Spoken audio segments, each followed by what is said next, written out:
Someone who has valuable skills to offer to help your business thrive right now and in the future.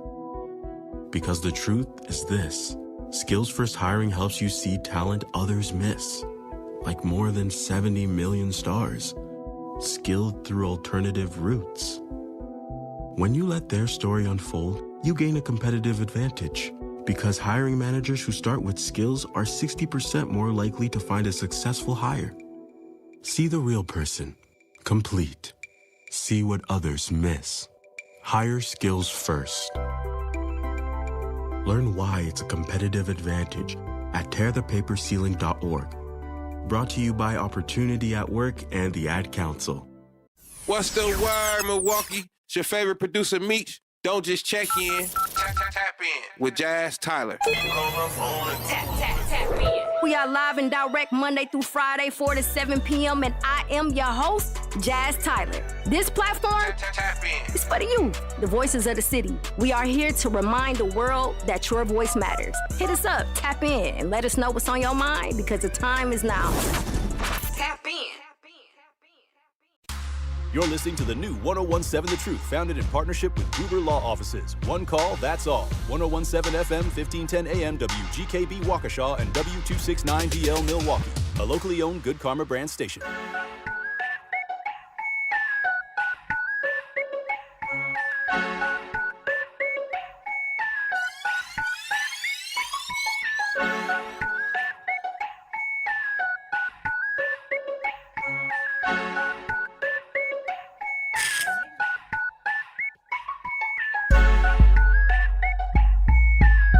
Good afternoon, Milwaukee. You are now on your lunch break with Ray Nitty and my homegirl. Hey. What's happening with you? Maybe Shannon. She here. You are now listening to us right now live from the American Family Studios, located in the heart of downtown Milwaukee, in the 3rd Street Market Hall. Today we got an amazing guest with us today, Shannon. We do. He been causing some good trouble, making some good noise around the city. Definitely. I know him from being a DJ. That's what I've known him from around the city and so forth. So to see a fellow artist, musician, DJ, and somebody from the entertainment scene in the city of Milwaukee using platforms to highlight things that are important to us. You know, like, for instance, he's talking about the food truck stuff, and that's why I saw him came. As a matter of fact, here he is. Everybody clap it up for Michael. How do I say your last name properly? Let me try. I'll try. He said try. How you doing? Good. I want to try. Try it, Shannon. Jekyll. You forgot the last letter. You got it. Jekyll. Go. Jacobs. Okay. Jinkies. Jacobs. Ooh. The number to call in the studio is 833-212. Hold the paper up, Shannon. 212-1017. Once again, the phone number to call is 833-212-1017. And not only do I have it printed now, I also have it on toilet paper, and it ain't going nowhere. It ain't going nowhere. I might frame it. Let's laminate it and keep it right in front of us. Who in the chat? We got people in the chat today. We'll acknowledge the chat in a second. Yeah, we got a YouTube chat, so make sure you check in on YouTube. Shouts out to everybody on YouTube. Shannon, you want to give some background on our guest today? Yeah, let's do it. So we got some background on Michael. He is a Milwaukee-based independent journalist and the creator of Politically Homeless, a Substack of Instagram platform launched in early May 2026. His tagline, from Milwaukee City Hall to global politics, covering what partisan media won't. Independent, unfiltered, clock it. Answering to no party and no agenda except the truth. His first major investigation is a deep dive into Milwaukee's food truck ordinance. And we talked about that a few times. Yeah, we did. That passed 14-0 by the Common Council on April 21st, 2026. Yep. He spent 48 hours pulling open records, interviewing operators, and documenting And Still waiting on some. Listen, MPD, you he's not guys messing. are like 3 weeks late. 3 weeks late. Wait Look, on a day late and $1 short, huh? Operators documenting that the ban was pushed through with no public data, no proper notification to affected businesses, and with testimony from a private developer whose restaurant interests were never disclosed. The piece was republished I was telling them before. That's Ray, when I was reading that, I was like, dang, Ray said it. Like, who would this help? I was like, Who else is impacted by food trucks? Right. So it was But continue. republished. It was republished by Milwaukee Beagle and is an ongoing investigation. Man, This is all true. Michael, how you He's proud of feeling? that. Like, I did it. I'm good. Well, welcome to The Truth, where we tell the whole truth and nothing but the truth. So help you, Milwaukee. Oh, that's right. And that's the truth. So I know you from being a DJ around the city. Tell the people your DJ name. DJ Korbel. DJ Korbel. Poppy. Used to be. Hey. I streamlined it a little bit because I was tired of explaining to my family members what my DJ name was. Got you. So, I just want to dive into a little bit of stuff in the background real quick, and then Shannon will ask you some amazing questions. So, I know it said one thing I wanted to maybe you can help me clarify it. It says that the ordinance passed 14-0 by Common Council.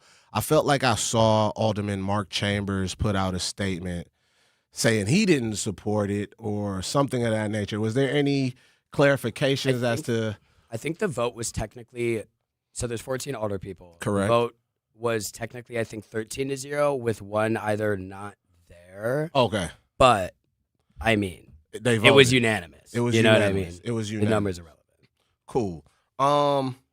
Yeah, Shannon, go ahead. I'll let you start Yeah, it, and I got so- some more. I'll interject in. Yeah, so I want to get back to the food truck thing, but I do want to start with who you are. So explain to the people who you are and how you became an independent journalist.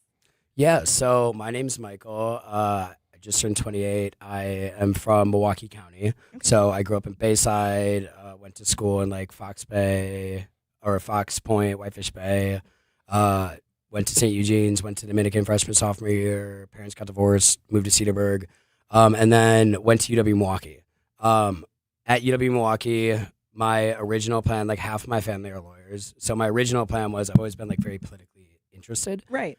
I went for marketing, political science, and international business, and my focus was in Chinese and Middle Eastern foreign policy, which is completely different than what I'm doing right now. Okay. And so pre-COVID and everything, my original plan was like, go there, go to a school where it's easy to get a high GPA, and then do well in the LSAT, because undergrad doesn't matter for law school. It's all about law school. And then I was going to move to the East Coast, go to like George Washington University, and then join the Foreign Service or the State Department, and then hopefully like be able to do like geopolitics stuff. Obviously, that's not what I'm doing right now. So during COVID, you know BG. I don't know if you do, Shannon. BG good? Oh, I do. Okay. Brian, awesome guy. He was my neighbor during COVID. And so I always like threw parties and like I always like kind of wanted to DJ, but I never really had a call to action. Okay. And then so during COVID, I didn't have anything else going on. And so I started DJing. I got really, we'll say, obsessed with it. Okay. And then once COVID started like weaning and like gigs started opening up, Brian gave me a chance and I just kept not screwing up, I guess. So I got a lot of opportunities. Do good enough to keep going, right? 100%. And I've played pretty much every single venue in the city. I actually just had my last debut of like a big spot in Milwaukee this past Saturday. I was with Mr. New York at 720, and that was fun. Nice. Congratulations. That was the last one on the mark. I'm doing Summerfest again this year. It's my fourth time doing it on the 25th. But so I actually had a podcast, a political podcast that I did a couple episodes of in 2020. Before I really started DJing, I was kind of like doing both of those at the same time. The DJing started to become a bit more viable at that point for me, and I kind of had to make a choice because I'm like, I don't have enough time to dedicate to, even during COVID, I was like, I don't have enough time to dedicate towards both of these things. Right. And also, these are two very, very different things. Right. And I felt like if I tried to like explore both of those verticals at the same time, and neither of them would have worked out. So I did what I was passionate about. I've always been very politically involved. I I worked for like Apple and Tesla for the past 9 years. So which I don't anymore, but working for companies like that, very, very big brands, awesome places to work. I really enjoyed my team and the products. There were some things outside of that unfortunately, unrelated to my job duties, led to some other things. But both of those companies have very, very strict social media branding standards. And so I was unable to make any type of content or anything because it could be considered as representing the brand, which I totally understand. Left Tesla in February. I've always wanted to do this. It kind of like got to the point where I'm like, this is kind of your shot. You know what I mean? Yeah. Like worst case scenario, I do it, everybody hates me, and then I just stop. You know what I mean? But then I'm exactly where I'm at right now. So like, who cares? You know what I mean? I've never really been afraid to like take risks and stuff. For sure. And it's something that I'm just really passionate about. And so, yeah, I'm happy to be here. Yeah. So what has that response been like with you launching Politically Homeless? Has it been good reactions, bad reactions? What's that like? A lot better than I expected it to be completely honest. Well, because, it's weird. Like, so many people, like, know me as a DJ because when I was DJing, that was my personality, and what I did outside of that, it just wasn't relevant. You know what I mean? And so I didn't really know how it was going to translate from, like, a credibility standpoint of, like, why is this DJ telling me what to think? Right. You know what I mean? Because a lot of people, like, they didn't know what I went to school for. They didn't know that I worked for, like, Apple and Tesla for 9 years. Like, they didn't know that I had a whole life outside of that. My personality was my brand that I did when I was DJing. And so I was kind of like, we're going to see how this goes. But at the end of the day, I don't really care. Like, nothing I'm saying is hopefully wrong. I try to do my best to audit it. And at the end of the day, it would kind of worked out perfectly because I'm like, I already have an existing platform in Milwaukee that like people are tuned into. DJing isn't like my primary job anymore. Like I've got a girlfriend, I've got a full-time job. Like I don't have, it's really hard to be up till 3:30 in the morning and then like be in the office and like competent at like 8:30 the next morning. So I kind of had to like make a choice. But yeah, I had somebody that does not like me tell me that I was doing a great job the other day, and I'm like, you mean it? Right. You know what I mean? I was like, because we don't get along, and he's like, you know what? Like, can I swear? No. Okay. He was like, don't do that. Bleep you. He was like, bleep you, but like, great job. And I was like, thanks, buddy. I appreciate you asking. I know, right? People just come up here and just let them rip, man. So thank you for like, asking. I got something to get off my mind.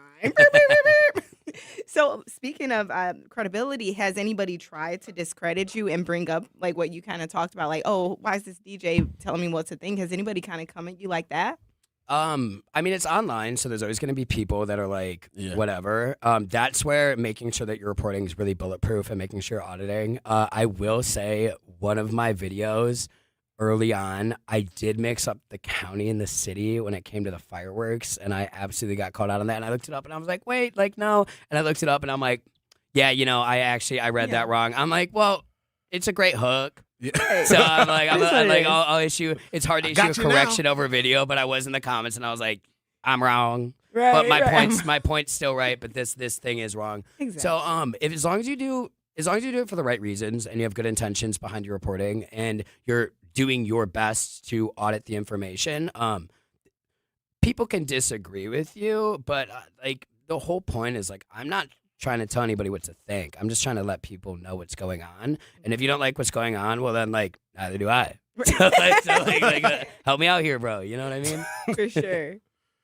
No, you guys. Oh, okay. I thought you were gonna say something. So you actually asked the exact same thing I was really gonna ask because you did say like, oh, why is this DJ? And it reminded me of like, you know, why is Ray Nitty running for 4th District Alderman? And it was like, well, because things is messed up. You know what I mean? And resources aren't going to no. You feel what I'm saying? So I was interested in hearing your perspective, but you answered the question, so that's why I paused. Yeah. So they act like you can't care and DJ at the same time. Or be a creative and have something substantial to add to the conversation or to the process. Exactly.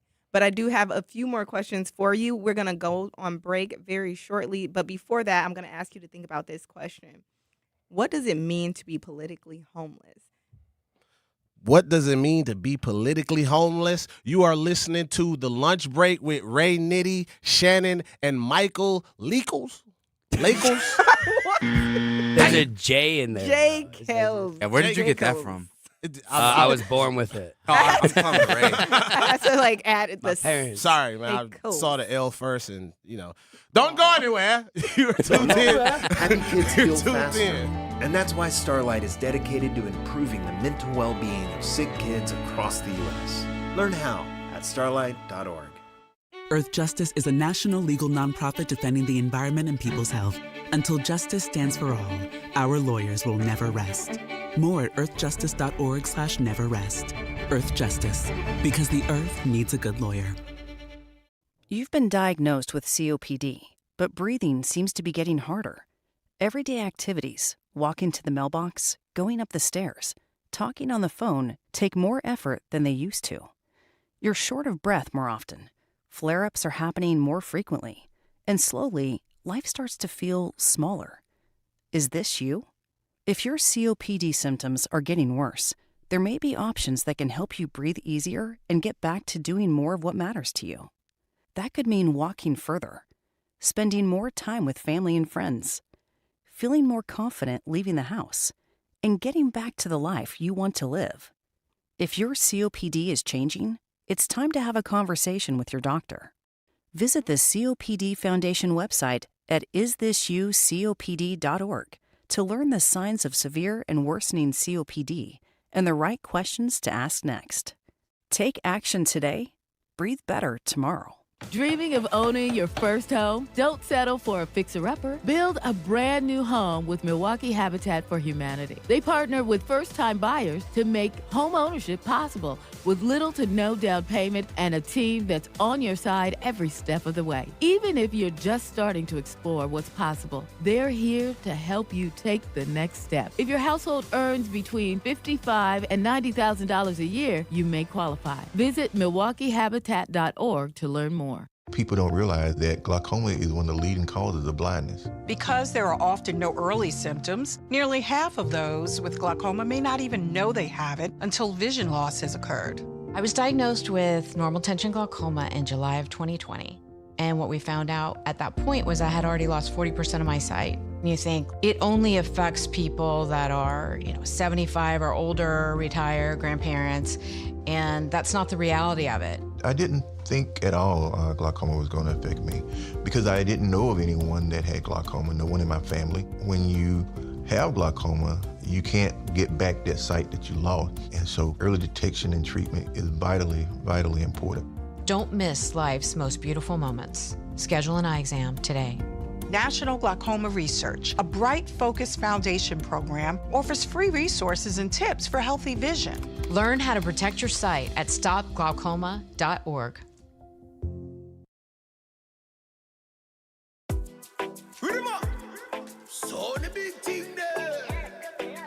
Give me all your trust, give me all your honesty. If your heart got knocked, baby, then you got me. When I was down on my knees, all I seen was nobody. All these broken promises and you remember. To the lunch break. Welcome back to the Truth 101.7 FM. We are located in the American Family Insurance Studio in the heart of downtown Milwaukee in the 3rd Street Market Hall. We are here with Michael Jacobs. There you go. There it is. Give me a sound for that. I got it right, man. There you go. Perfect. I had to turn it back Give up. me my ding. But we are here, man. The number to call is 833-212-1017. For those that didn't hear it, once again, it is 833-212-1017. Let me acknowledge the chat real quick. We got Reginald in the chat. He said, let's get busy. Dylan24T said, Michael, my boy, great guy. Oh, what's up, Dylan? Reginald says, greetings. And then He loves I your show. said, what up, y'all? He was very excited that I was coming on here. That's what's up. Shouts out to Dylan for tuning in. Please like, share, subscribe, and go check out the Courier website as well, MilwaukeeCourier.com. But continue, Shannon, with our So right amazing before guest. we went to break, we asked what it meant to be politically homeless. Yeah, so unfortunately, I feel like there's a lot of people kind of in the same camp as me right now. Mm-hmm. Everything's just kind of like, I don't know, nothing seems to matter anymore. People's input doesn't really seem to matter anymore. Like, I'm kind of the opinion that, like, left and right are just controlled opposition. Like, it's two wings, same bird. Right. Nobody votes for anything that helps anybody. People use issues over people's heads. it's not the Democrats and it's not the Republicans, it's all of them. Yeah. Like this is not like this is this is more of a class issue than it is a left and right issue. So the whole kind of concept of it is just like there's a lot of people, especially like my age, like 28, younger, who just feel very, very disenfranchised with the current political system. Again, it doesn't feel like you're represented. It doesn't really seem to matter like who you vote for. Like, I mean, look at this current administration, the previous administration for a perfect example. Most of the people who Donald Trump was a change candidate. That's crazy that Donald Trump is a change candidate. You know what I mean? And he ran on less spending, no new wars, like prices coming down, inflation going down, cheap energy. I'm old enough to remember a year ago when people still pretended to care about that. Right. But he just like basically took the Biden administration like 10x'd it. Yeah. And so like there's a few like Fox News boomers that are still like straggling along and like if you got a ton of money in your 401k, then like I guess I get it, but like it's the only thing they care about. But I'm like, people just wanted a change, and I feel so many people just feel so black-pilled at this point because it seems like voting doesn't matter. Really, at this point, it seems like no matter who you vote for, you can't really even choose the candidate. You know what I mean? And then when you do choose a candidate, people are going to do whatever they want to do anyways, and it just seems like normal people mean less and less every single day. Exactly. So what are some of the stories you feel like the media isn't telling or isn't telling honestly? Because I know you said you're covering stories that the partisan media won't. So, one of my most recent stories, data centers is really covered. I'd say one of my most recent stories that it's not like, this is where I was like, I'm doing Milwaukee, Wisconsin because I feel like there's a great opportunity and there's not a lot of like highlights in terms of what is actually happening here. This is a more national story. So basically the influence of foreign countries in our elections. So like Thomas Massey in Kentucky, he's one of the two senators that co-authored the E-Files. I don't know if I can say that on here. Okay. But like the E-Files bill. So like one of two people. Yeah, you can say it. Yeah. I mean, we're probably not going to get as many streams now. Thanks, Michael. We're shadow banned. Mine didn't get a lot either. But so like he's one of the people that co-authored that. There was he represents a district in Kentucky where they had over $30 million poured to unseat him. And like 1% of that came from people who actually lived there. Wow. The rest of it was all from like AIPAC, from J Street, from like foreign lobbies, from Miriam Adelson. And like it was just like the concept of the title of it was is your congressman even yours anymore? Right. Because if a foreign country or if a foreign lobby or if a giant like Monsanto, like a giant like petrochemical producer, or just somebody who's obviously not representing the interests of the people that live in a certain place is able to come in and essentially just buy off elections, is it really a democracy anymore? Yeah. And it's just kind of like it's hard to not be black-pilled these days. You know what I mean? So that's kind of a story where I'm like, not a lot of people here are talking about it, and it's like the whole point of politically homeless is like why like stuff you should care about. Right. Like, but let's zoom out because it's the law of unintended consequences that rules 90% of our lives. And it's what is the precedent that this is setting? Like, we don't live in Kentucky. It doesn't entirely, you wouldn't think looking at that like, oh, Thomas Massey, I barely know who he is. It doesn't affect me, but it does. Like, especially considering there's almost nobody that's actually representing people these days. Exactly. So we got a caller real quick. Oh, we got a caller that has a question for Michael. I'm excited. Okay. We got Alan on line 1. Hey, Alan, how are you doing? You are live on the Truth 101.7 FM. I'm doing fantastic. Life is grand. I'm listening to you guys. I'm on my way to get a cone. McDonald's, by the way, the village McDonald's is already what is it? So Alan, you're breaking up. You breaking up, Alan? I'm gonna ring it up. What'd you say? Point. You talked about Alan. You might want to. Alan What about might want to Democrats? maybe just hang up and call us back. We're having a really hard time hearing you, Alan. All right, he's off air. All right. He said, "I said what I said." All right. I probably agree. Right. You know what? You're right. I'm not Alan. entirely sure. I heard McDonald's and Villard. Right. I'll take it. Look, He's going to have a good time. let's kick it to the chat. I had Tanya Braden, SAO.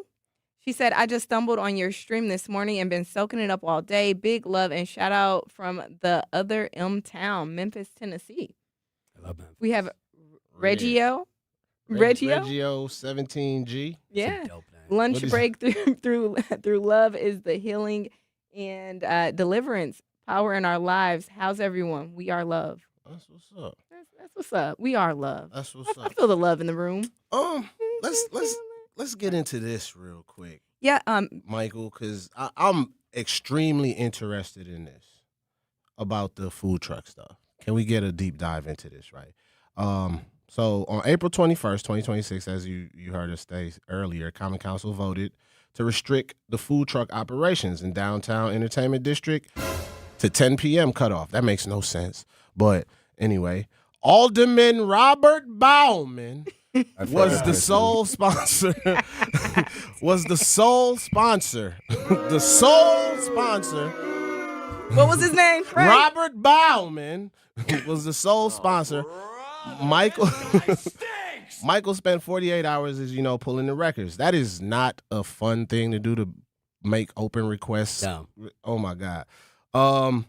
We actually did an open request on all the terrible emails that people have sent to Bob Bauman. It was so many that they aren't legally required to send it to us because it was so many. And they could give you this complaint of like, there's too many of these emails in this category. No, there's not. So, it's very easy to. But that's what was said to us. But yeah, no, they will say that. They will say that's what was said to us. Like, we can sum it up. Yeah.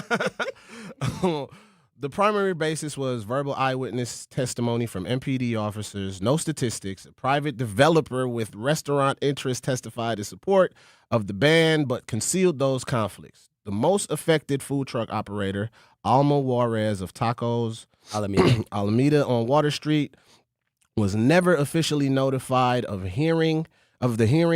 She found out while she was asleep. MPD has not responded to your open request record yet, which was due 2 weeks ago.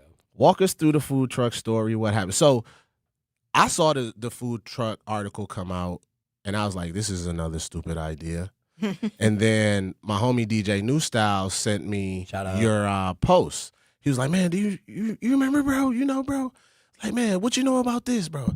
I was like, man, I saw this, but it looks stupid to me. The thought of shutting down in our nightlife, you shut down food trucks at 10 p.m. makes no sense to me. But it made me think of the city of Milwaukee and how things are done. It's like, okay, if somebody is putting policy forth to get something shut down, that means somebody advocated for it. So I thought the simple question I asked New Styles was like, well, we just need to think of who's impacted the most by food trucks being open. And it's not the reason why teens are gathering downtown, what they're trying to blame it on. But please, I'd like to love to let you dive into that. Yeah, so I mean, it's like what I said on TMJ4. I was like, I bet you $1 million you can ban every single food truck, and there's still going to be a block party here every single weekend this summer. I'll double down with you. And hey, I'll take somebody loan me $1 million. We'd all so retire easily today. But it's because, like, I mean, at the end of the day, it's one of those things that it's just like, it doesn't make any sense. And you look at it and you're like, this passed unanimously. And like, this is less controversial than the Hob. Like, everybody hated this. Everybody. And for the fact that 13 or 14 or whatever aldermen or alder people were able, they have such a disconnect from their communities that they're supposed to be representing that they didn't even bother to put a feeler out and be like, is this popular? It kind of like that alone. I'm like, what is going on here? And then when I found out, when I reached out to Bowman, I'm like, hey, like clearly there's obviously like information that must be predicated on. You know what I mean? It's like, oh, it's eyewitness testimony. And I'm like, that's like, you can't do that, bro. Who saw this? Like, dude, that's vibes. Like, we're not supposed to legislate off of vibes. You're like, okay, then by that logic, Bowman, I can go into your office and be like, I actually only think you worked 90 minutes today, so I'm going to garnish your wages 80%. Because the vibes are off. Like, you can't pick on these small business owners, many of whom are minorities, by the way. Yeah. You can't just pick on these small business owners just because they're low-hanging fruit. Directly acknowledge the fact that won't even actually solve the problem. At all. At all. Like, they've said themselves. Bruning said 3 times, twice to me in writing, that he's like, I like food trucks. I don't think that this is gonna solve it, but it might help. Which also, I'm like, you think that the drunk people that are drinking Henny and like throwing are going to be better or worse behaved if there's no access to food. Right. And also It'll be small actually help business them. owners. Henny is very specific. Right. It'll actually, they don't even, look, I was going to get it. When I lived above the brewery, that is what I would find outside of my door. But the only place the that mini has bottles. Henny probably is Truth on No, water. but these Did aren't they people even tell going to the them they can't? bars. Like, they're kids. You know what I mean? They're kids who aren't old enough to go to the bars. Exactly. They want to go to a place with some action, whether it's water, or there's Brady, there's lights, Wherever there's people vibes are. going on. Yeah, because there's stuff going on, and then they're basically just having a block party. I don't even think they go to the food trucks. Like, it's No, very I rare mean, to even see so at they the said food truck. some of them would go there, but most of the people are there just to like party and Yeah. like whatever. Yeah. And like we have existing anti-loiter laws that would solve that problem If they were enforced. if they were enforced, and there is more investigation that I'm doing into this. I will say that Brunig is a front for the parties that are actually pushing this through. MSOE is absolutely the primary driving factor behind it. Brunig also owns the building that he sold to MSOE. This is a fact. Building actually owns the building that he sold to MSOE for, I think, around 80% less than it was, that is currently housing ICE in Milwaukee. Wow. Same guy who wants the food trucks banned. Do with that information what you will. But say it one more time, please. We learning. Double down. Yeah, Say it one yeah. more time. One more time, please. He's going after very specific minorities and has a track record of it. We'll say that. Exactly. But it's just like, it's at the end of the day, it's just really sad to see. You have the Milwaukee bid, you have MSOE, which, like, look, I understand there's a problem in Milwaukee. Absolutely. They have dorms right there. People pay a lot of money to go to MSOE. People pay a lot of money to go to the bars. Everybody deserves to feel safe down there, but let's focus on actual solutions instead of complete non-starters that will just nuke these small businesses for literally no reason. Because that's when they really make their money, is after bar club. And off of vibes, over 70%. And then super quick on there, the city had to ask for an extension of 30 days when it was, they were supposed to have 5 days after the hearing, which is why there was a restraining order put against the city. Because, and I think that kind of proves my point, you guys had to build a case. Right. You didn't even have a case. Yeah.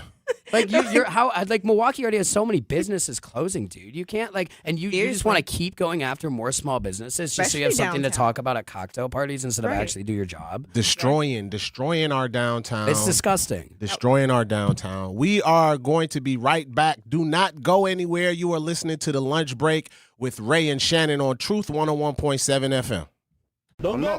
People don't realize that glaucoma is one of the leading causes of blindness. Because there are often no early symptoms, nearly half of those with glaucoma may not even know they have it until vision loss has occurred.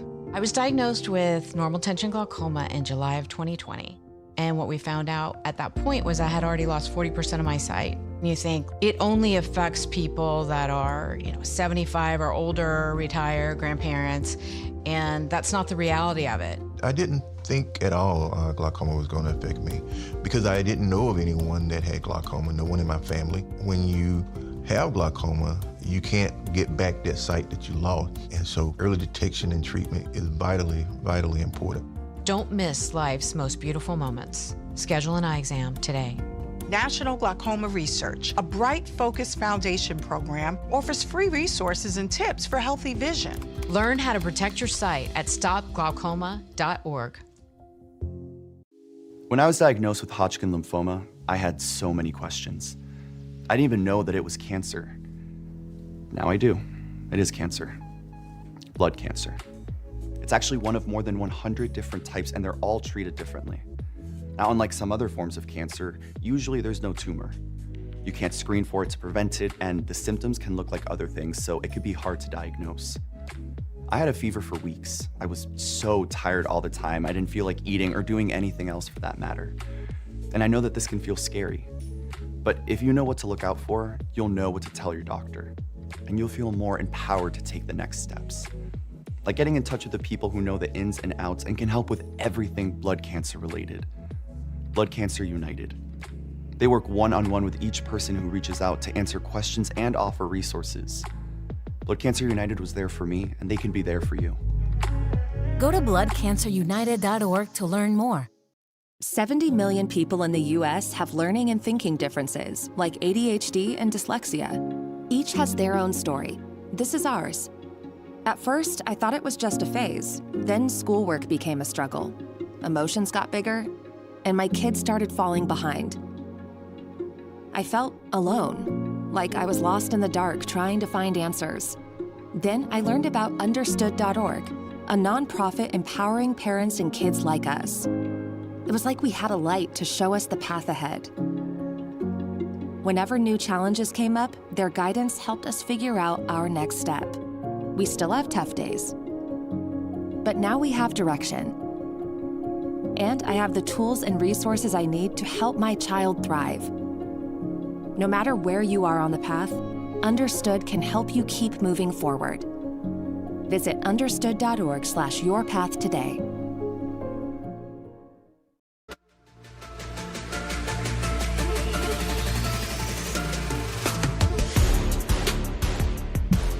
What up, what up, what up, what up, y'all? Welcome back to the lunch break with Ray, Nitty, and Shannon. It's getting spicy on the tacos today at the lunch break. Michael is making it hot. Shannon, what's protect happening? this man at all costs. Michael is spilling the tea. Man, Look, I need a the tea tea cup. is piping. Listen. We have a caller on the line that would like to speak to Michael. It is Alderwoman Charlene Moore. This should be extremely, extremely good. Miss Charlene, how you doing? Hey, Ray. Regino Alejandro Boyne. See what I'm talking about? You Wow. see what I'm talking about? No, that's right. People get... The Me full there, name. y'all tell the people that me all you know. Me, I tell the people them. Telling Okay, them okay. me Let's name. get back to the topic at hand. All right, we're back. We're back yanking. Yes.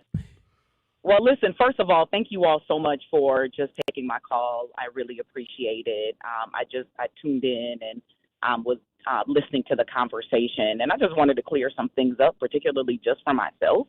And, you know, I appreciate, so tell me the name of the person, because I missed it, the individual that is in the studio. Michael Jacobs. You got it. You got it right. I almost put the L in the Okay. beginning again. Hello. Yeah. Hi, Michael. Thank you for, you know, just your input and your insight. And again, you know, a lot of people have only one side to the story because you have it from your perspective. You know, as an elected official, we rely, let me just make it personal. I rely heavily on the community to inform me of how they feel, and it helps me vote and make decisions. The community is extremely important when it comes to legislature. In this particular case, because it was an entity that was in a particular alder's district, there was a thought that this individual had aldermatic privilege, meaning that typically, you know, when you are making decisions about things that primarily only impact your district, it's sort of this, rule of thumb, or I think it's actually written that there's nothing you can do about it, right? And so after the vote was casted, you are correct. Most of us voted on this, and me included, voted on this really not knowing and understanding the ramifications of it. I didn't receive any emails. I didn't receive any calls. My constituents probably weren't, some of my constituents probably weren't in tune to this. But after the vote was casted, we then started getting emails and phone calls. And I immediately started talking to my colleagues, but told myself, like, whoa, wait a second, I think you made a mistake. And not knowing, again, and I no excuse, but I'm 2 years in, so I'm still very new to the elected process, or just, how legislature works. And I'm still working really heavy on understanding that. But again, no excuse. But what was done was something that when we think about what impacts community, this is something that impacted. Just because it's located downtown doesn't mean that, there's a variety of people that patronize the food trucks and the area downtown. So I look at that as a, after the fact, like, man, that's absolutely a citywide issue. So I started looking into it. And so I was originally told that it was automatic privilege and there was nothing I can do. And then they did some work and realized that downtown, that particular area, I want to use the term code red, it's an area downtown, also borders Alderman Alderman Brower's district as well as Alderwoman Cogg's district. So there's pieces of it that intersects together that then makes this aldermanic privilege sort of, not existent to this particular story. So there's an opportunity for us to do something different. When you're absolutely right. We should be looking at the root causes of violence. I've worked with young people for many, many years. The food trucks isn't the cause of the violence, right? And so a decision, and I want to apologize to you personally. This was a decision that was made without just a lot of information, and yes, it is our responsibility to find information. But again, when you're told that, well, there's really nothing that you can initially do because it's aldermanic privilege, we got to really, rethink in how we do that. So I definitely want to apologize. I appreciate that. One thing that I will say is it's going to be really hard to get feedback from your community if the community is not informed about this decision. And one of the things that I was able to verify is that the request to the city clerk, it was distributed exclusively to the Milwaukee Common Council members, their aides, the city department heads. Not a single food truck owner appears on it. Brunig appeared on it. Brunig knew to be there. And so Jennifer Martinez, who's a food truck owner on Burnham Street, who this also affects, she found out about it informally through her own alderperson. And that's kind of like, how are you guys supposed to be informed about something if you guys don't even have the process set up for you guys to get that feedback beforehand? So I think there was definitely some rules need to be changed on the city, and I think that was absolutely a failure of communication on the city's half. And Ms. Charlene, I'd like to just add to, I think, and I know you agree with this, I think it's very irresponsible for Common Council members to vote on it and they don't have enough information, because I think too often we see policies get passed because, somebody passed something and it's aldermanic privilege and, we just support it. We're supporting our colleagues, but it's, the thought process is community first. So I think something that important, it should be some sort of communications that goes out. The alder who's sponsoring it should be like, hey, this is what I'm thinking with this. Not just because, this is my community, this is my district, and I have automatic privilege. No, it's still wrong.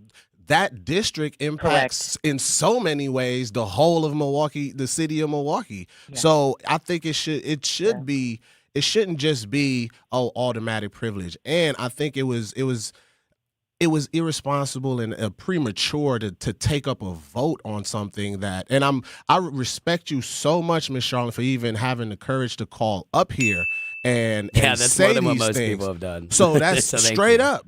People don't say that. They just say, call my assistant and as Bowman we'll get said, back rally away. It's already passed. That's not working out for him. But it was. Go ahead, Ms. Charlotte.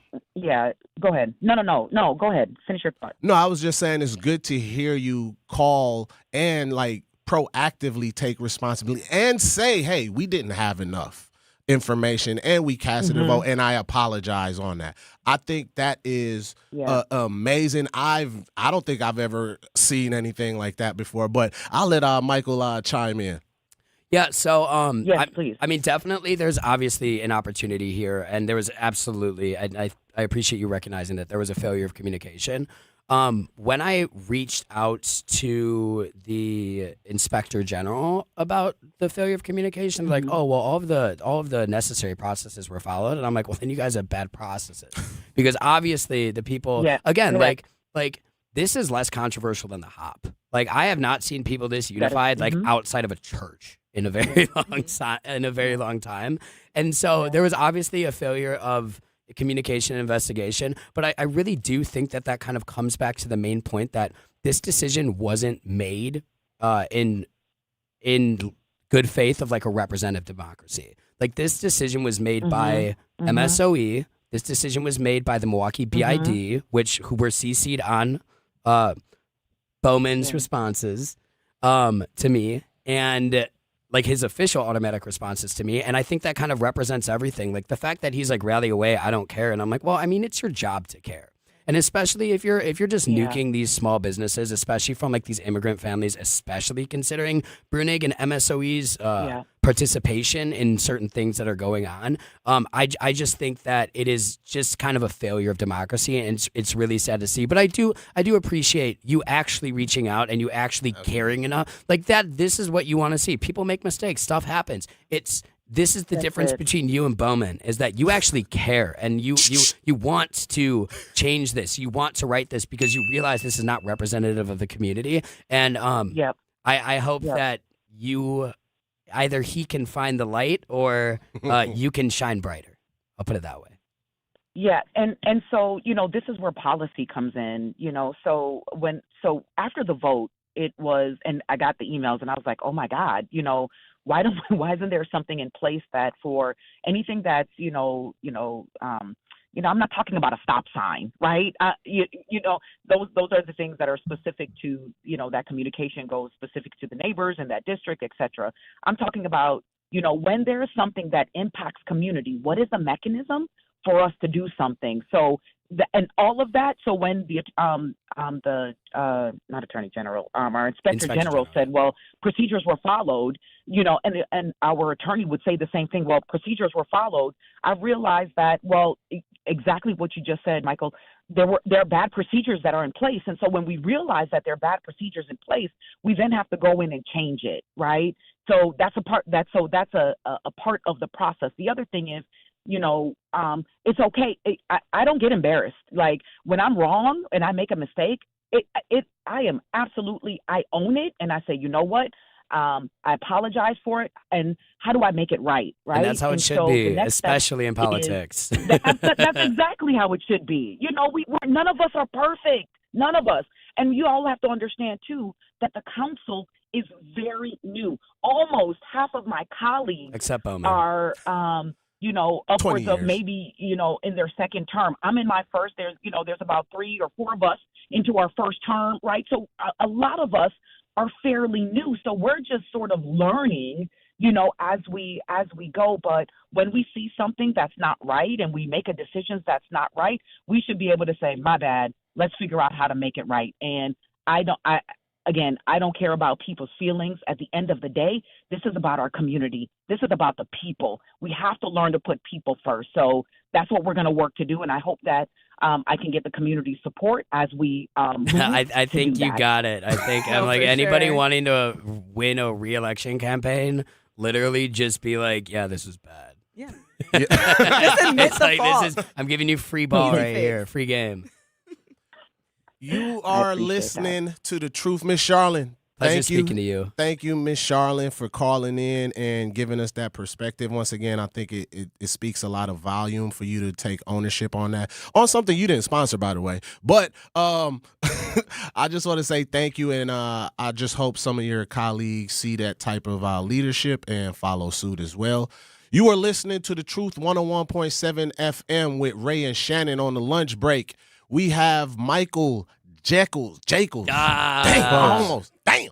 You getting there. You getting there. Shannon. Damn. But thank y'all. We will be right back. Don't go anywhere. We're having an amazing conversation. See y'all right back when we get back. That was crazy. Hey y'all, Eli Winters here. I want to talk to you about something that's more important than ever, taking care of the wildlife around us. Our planet is home to some of the most amazing creatures you could ever imagine, from the biggest bears to the smallest birds and everything in between. But here's the truth. Many of these animals are in danger, habitats are disappearing, and we're losing species at a rate we've never seen before. If we want our kids and their kids to experience the magic of wildlife that we have today, it's on us to step it up and take action. You can make a difference. Learn more about wildlife conservation in your area and how you can help, whether it's supporting local wildlife refuges, reducing pollution, or simply taking a little time to appreciate the wild beauty around you. It all counts. This is Eli Winters. Let's make sure our wildlife is around for generations to come. Y'all take care of the earth and it'll take care of us. This message is courtesy of the United States Air Force. Talking about guns with others might not always feel comfortable, but it could save a life. Here's a way to start a conversation. Your family is going over to your neighbor's home for dinner for the first time. How would you ask if there are any unlocked guns in the home? Hey. Hey, we're so excited for tonight. Before we come over, may I ask a few questions? Yeah, of course. Do you have any pets? Yes, we have a dog. Great. Do you have a pool outside?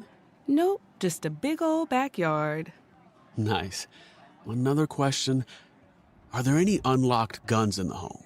Our guns are stored securely, locked in a safe that the kids can't access. Awesome. Yeah. Now, let's just talk about what we can bring for dessert. Learn how to have the conversation at agreetoagree.org. A public service announcement brought to you by the Ad Council. You served behind the desk. You served in combat. You did 4 years and got out. You were drafted. You gave 20 years. You gave exactly what your country needed. And so did you. When you raised your hand and swore an oath to your country, when you put your name on a dotted line, you became part of only 1% of Americans who did the same. You are a veteran. You are a veteran. You are a veteran. Because no matter when, where, or how you served, you made a sacrifice for your country, and you deserve support. If you're struggling with life after service, don't wait. Reach out. Reach out to a loved one, to a fellow veteran, to VA. Find resources at va.gov/reach. Brought to you by the United States Department of Veterans Affairs and the Ad Council.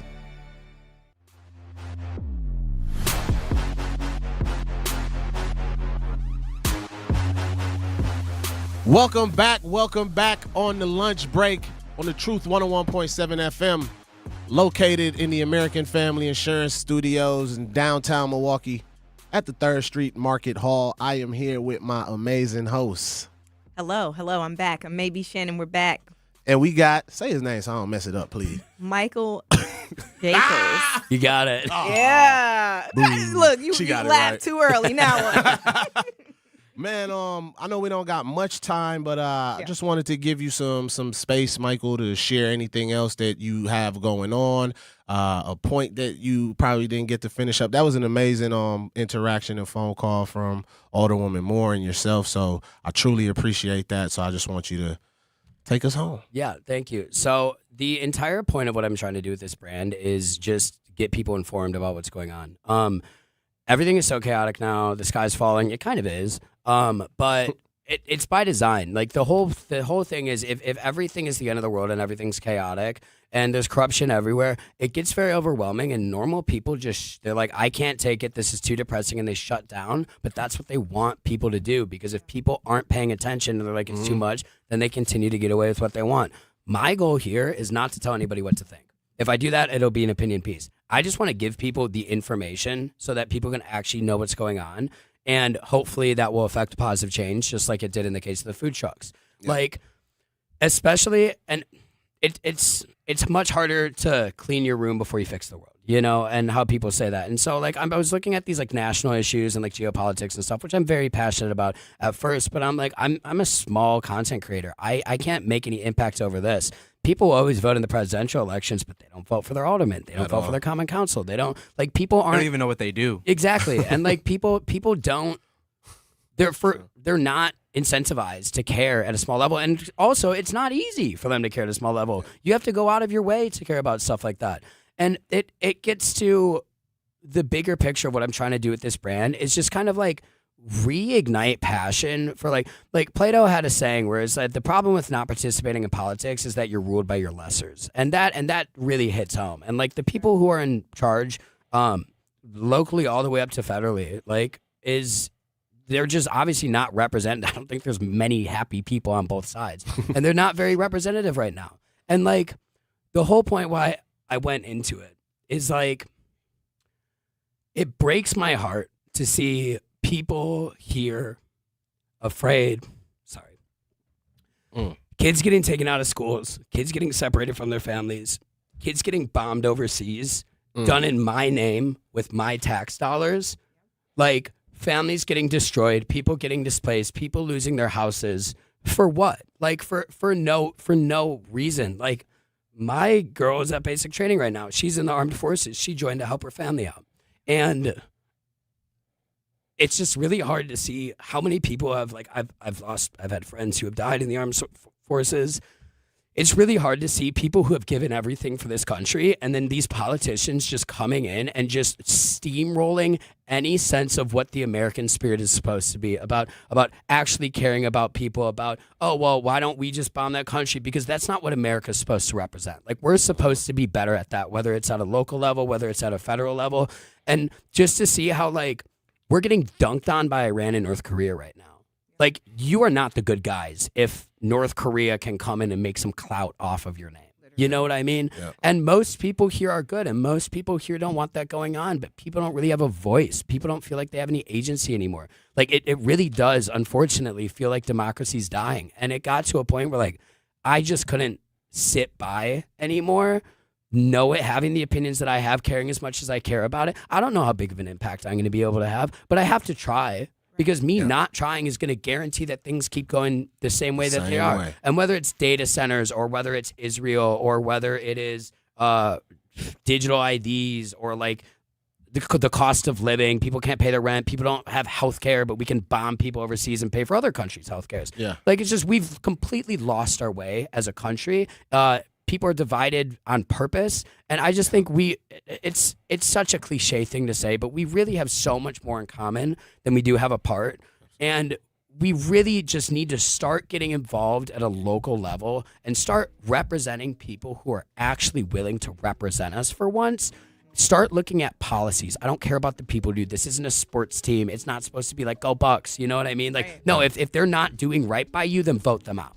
And it is your responsibility to do that. And it starts at a local level because people move from a local level and they move up. And I can't impact what's going on in Washington very much. I can't impact what's going on in Virginia very much. I can't impact what's going on in the Middle East very much. But I can impact what's going on in Milwaukee. And that is the floorboard with which I hope to be able to spring off of to make positive change here. And then eventually, assuming people still like what I do, to scale that and bring it to the country. For sure. Well, thank you so much. We have a few comments in the chat. We have a great show, very informative. Michael is all right with me. Keep fighting. And like they said, thank you for stopping by. Keep fighting. And man, protect Michael at all costs. Protect Michael at all costs. Milwaukee, that is our time. It's time for you to clock back in to your lunch, to your jobs. You were listening to Ray, Nitty, and Shannon on the lunch break on Milwaukee, The Truth, 101.7 FM. Thank you, Michael, once again. Thanks for Don't go anywhere. The Grapevine is up next. Tomorrow, I think I want to shouts out to Dog City. Tomorrow, I want us to talk about dyslexic. Shut up! Are the policies our elected officials rolling out, destroying our city? That's what I want to talk about tomorrow. Are the policies our leaders are rolling out, destroying our cities? Once again, thank you all. This is The Lunch Break with Ray and Shannon on The Truth, 101.7 FM. The Grapevine is up next, y'all. We out.